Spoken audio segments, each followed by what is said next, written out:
Bartosis, he stares into your soul. He desires victory. Crip, friendliest man in the world. A gentle giant on the stage.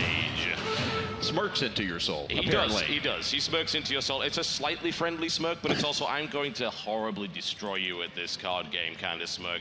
But here we go, Pally on Pally. It's arguably the strongest deck from both players going up against each other in a mirror match. That's right, and we saw these decks as quite successful throughout this entire tournament. Artosis so far is 6-1, Kripparrian is 6-0, so both of these players have very impressive records, but Artosis has dropped a game, Kripparrian has not. Yeah, however, I do have to say that both the Paladin decks have been extremely successful for both, right? We saw in the round of 8, it was pretty much exclusively the Paladin decks from both players that came out. They were the only decks to be shown. So I think they're both playing it a little bit safe against each other, thinking, right, okay, I just want to play the deck that I was successful with initially. This is a great setup for Artosis as well. He can turn 1 Coin Knife Juggler, turn 2 Argent Protector, and even turn 3 Sword of Justice if he so desires, but you don't really want to keep that up there just in case something could destroy it. In any case, though, I'm very optimistic about his beginning here. Crip has a little bit of work ahead of him. Yep, Crip is going to start destroying the stage already. He's pretty much the rock star of Hearthstone. That's the way of it. He was actually demanding no brown M&Ms backstage. It was terrible. But we've got the coin into knife juggler play, which is a very popular opener because it generally has a follow-up. And in the Paladin deck, the combo is great with that Divine Shield, because it keeps it alive and it gives you a knife as well. So yeah, I didn't really expect anything else to happen. He may decide to hold on to the Divine Shield if he feels there's not that many threats out on the board, and he can just say go for an initiate instead and hold on to that till later. But it's knife juggler or knife juggler potentially here. That's right, and supposing, I don't think he's going to put out the Knife Juggler right now, though, Cryptos. He can do it, but it's just going to get killed. Okay, I'm a little concerned about this, to be totally honest. He's just throwing it up there as bait. Argent Protector's going to come in. Of course, he doesn't know about the existence of the Argent Protector, but it's still really unfortunate. Yeah, Artosis is going to be happy with this, because not only does he get a knife, it's unfortunate that he didn't actually end up hitting the Paladin, because ultimately that's wasted damage, but there is the first blood with Artosis, and it's a great combo, and out come the emotes already. You can see just how horribly offensive these players are. Jeez, all right, so this is already kind of a bad situation for Crip right now. It's not great. There's very strong board advantage for Mr. Artosis. He can clear that board out with the Sword of Justice, and he doesn't even have to injure any of his Argent Protector or Knife Juggler combo. It's the best time to play the Sword of Justice as well when you already have board control, because Sword of Justice ultimately slows your deck down a little bit as you play it, and that's a good time to do it. All right, Hammer of Wrath comes out, so if he wants to, he can get rid of that Knife Juggler, but there is a Consecration on the field, which is probably the better option. It's not the best thing ever, because of course you would love to get more cards out of it than that, just like kill more minions, but 2 is okay. So he's fine with that. He takes that out and then throws over the next turn. All right, now this is actually not ideal at this point. I would expect we'll probably see an initiate out of this, because you don't really want to play a Defender of Argus on its own or the Spellbreaker. So there's that. He may decide to shield it, he may not. It's a 2-2. It's maybe not the best use of your Divine Shield, but it's not awful either, and it allows you to maintain board control with a 3-3 and a 2-2 that has Divine Shield. So that's not too shabby anyway.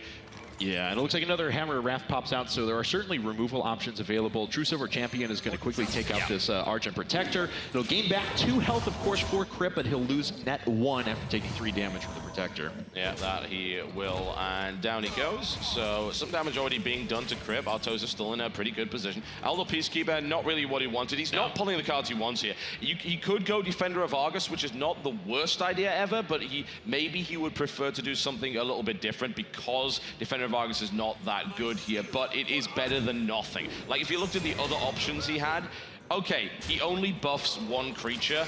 That's not as great as it could be, but it's still pretty good, because he's got a 3-3 Divine Shield Taunt and a 4-4 there.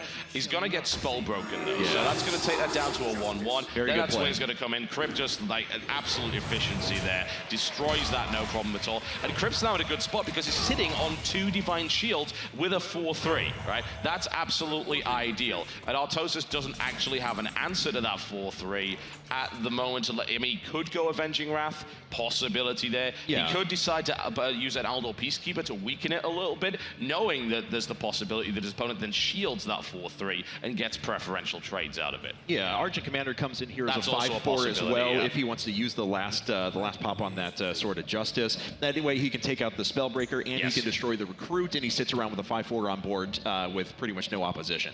That's okay. And I wonder what he will decide to do here. He does have those removal options, but maybe he doesn't want to burn them on something that's not a massive threat. He's going Imp Master. All right, so that's going to buff the... It's a 2/6. Yeah, it means more Imps, which is always good. And then he can Aldor Peacekeeper on that. We're just going to take that down to the 1/3, which is good. So less threat. And, I mean, it's a 3/3 and a 2/6. And Crypt doesn't have anything on the board to kill it, but he is sitting on things like those Hammer of Wrath. Yeah, that's right. So we could drop one in right here. And he also has a Divine Favor that finally did hit. But the problem is... useless right exactly. now. Yeah. Divine Favor, of course, is a 3-mana card that allows you to draw up to your opponent's hand size. But the problem is that Artosis has been burning through his cards very quickly.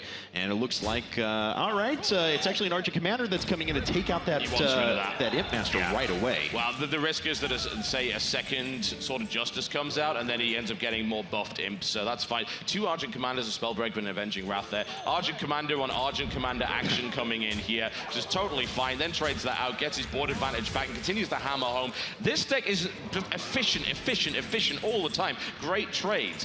And while he's using a lot of cards, it does mean that it shuts down the Divine Favor draw capability of his opponent there. Although this is really cool, the Hammer of Wrath clears out the Argent Protector, throws out Scarlet Crusader on top of that. Of course, Abusive Sergeant doesn't do anything for him this turn, so we'll reserve that so he can get the +2 attack buff next turn. Yep, all right, so that leaves him with, he could Spellbreak there, possibility, maybe not ideal. He could think about Avenging Wrath if he wants to play Rushdown here, because he's going to do a lot of damage with that and hopefully take that out. And he will almost assuredly kill it. It actually gets it with the first 2. Yeah, just murders him down to 10 health there. And that was absolutely the right call, I feel, from Artosis. It's a great time to use Avenging Wrath when there's just not that much on the board and you can guarantee kills and lots of damage. Takes his opponent down to 7 right now. Crip is not sitting on Taunt. This is a pretty ugly spot. He is able to get rid of that 3/3 though. All right, Noble Sacrifice, unfortunately, is only going to stop a 1/1 right now. Yeah, that's not going to help too much. Right, and it wouldn't be able to stop that Argent Commander that we see on the other side. He does have options, though, a lot of small creatures, and that's kind of the focus of his deck. His deck was designed not to play this, like, board control, hey, I'm trying to fight off your aggression. His deck was designed to be the aggressive one. He's got lots of small creatures, Argent Protectors, Abusive Sergeants, Argent Squires. He can even throw those recruits out there on the back of Sword of Justice and continue to just build up board presence. And then he replenishes his hand with Divine Favor, but unfortunately, he just can't do it right now. No, he really can't. And unfortunately, this deck relies on being able to get that control on the board and maintain it, and currently he hasn't been able to do that. Quality comes out, I mean, that's ultimately one of the most useless cards you could have against a deck like Crypts, so that's not really going to help him too much. There's also 2 Divine Shields. Even if there was a Consecrate, it wouldn't actually do anything anyway. So there's potential rush here. I mean, Argent Commander can hit again, take him down to 3, puts him in an even more risky position, but even then, no, he hasn't quite got it yet. All right. Well, yeah, like you said before, equality is useless. I mean, the Argent Commander rushing him down to 3 is not bad, just because he has so many weapons available. He could True Silver Champion right on top of that next turn and do all right. Yeah. There is the possibility, too, that he throws that out there. And yeah, he looks like he's just going to get his opponent straight down to 2 right now. Yeah.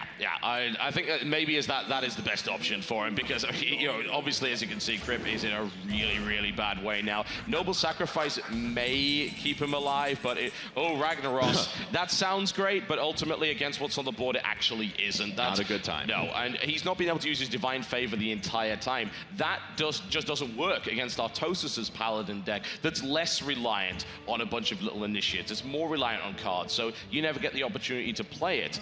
And let's have a look at what can really be done here. Yeah, the Abusive Sergeant is good here because he can cost-efficiently take out the Argent Commander there. All he has to do is use one of the Divine Shields on but he'd rather kill the Imp Master, because ultimately it's more stuff on the board, and that gets that all the way down to that. Then places Noble Sacrifice, then Ragnaros. Now, let's see what that hits. It's either going to ping off the shield, or it's going to end up hitting his opponent, and out comes the Fireball. It hits his opponent down to 19. All right, now that is a board and a half right there. Defender of Argus comes out. This is problematic for Artosis. because he pretty much knows that's a noble sacrifice. He's got to know it's a noble sacrifice.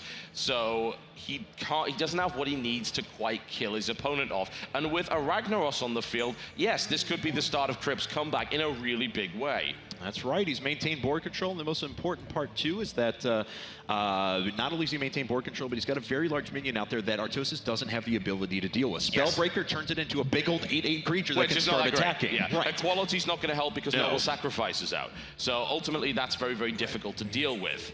All right. Well, I mean, best possibilities now are almost just Spellbreaker, maybe another minion, and throw up Defender of Argus and pray and hope that the taunt is going to be enough to hold Crit back next turn. Yeah, I mean, even putting out Spellbreaker is kind of bad, but I mean, what choice does he have? I mean, he could go Spellbreaker on Ragnaros and then Defender of Argus just to buff them up a little bit, stay alive. He's going to go for the minion instead. He can still do that. Obviously, he doesn't want to play Equality right now. That's not going to be what he wants to do. Out comes the Defender of Argus. He's gonna hold on to the Spellbreaker, and he's gonna go right for him. He knew. I mean, he knew what it was gonna be. It was gonna be a noble sacrifice. That also pings the shield off it. But there's a, I mean, that's pretty much dead next turn, isn't it? So. Yeah, well, I'm trying to see how cost efficiently. Oh, wow. Actually, Crip can get through those taunt minions very cost efficiently. You can use the Argent Protector right on the recruit there, then the Abusive Sergeant, the Argent Squire, and the recruit to take out. Yeah, and he pulls a true sort of champion out as well. Unfortunately, he doesn't have the health to feasibly use it. I mean, he can use it to kill the 2/2, and that he'll still stay alive as he does that. But I mean, it's still a little bit rough for him, but he's definitely got a shot in this game going forward. The Argent Protector is going to be very useful for him. Divine Favor, if he burns his entire hand, he can get a couple of cards out of it maybe, which is better than nothing. All right. Well, he's considering his options right now. Argent Protector is probably going to come in at some point just to be able to maintain one more minion against all of the everything that Artosis has on the board. Ragnaros, of course, will deal 8 damage to something.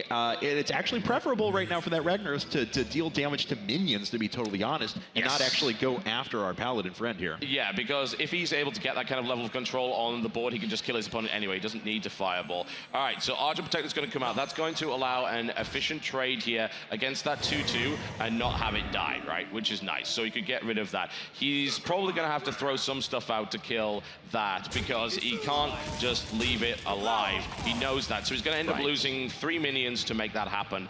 And he could, honestly, True Silver Champion and just go straight after the Paladin as well, just to retain a little bit more health. The Divine Favor is really nice here. Burn it all away. If he wants to go after the Paladin, he's obviously going to have to clear that taunt out of the way first. There is a Leponome coming out as well, which is nice. Then he does that, and playing with fire he is. But, of course, unless an Avenging Wrath comes out, let's see what happens. I don't know, man. Spellbreaker and Equality. Crip might have it. Consecration! Oh, no! Are you kidding me? And Artosis takes game number 1 in style. What a top deck. Oh, that's gotta hurt so bad. Ragnaros is like, what happened?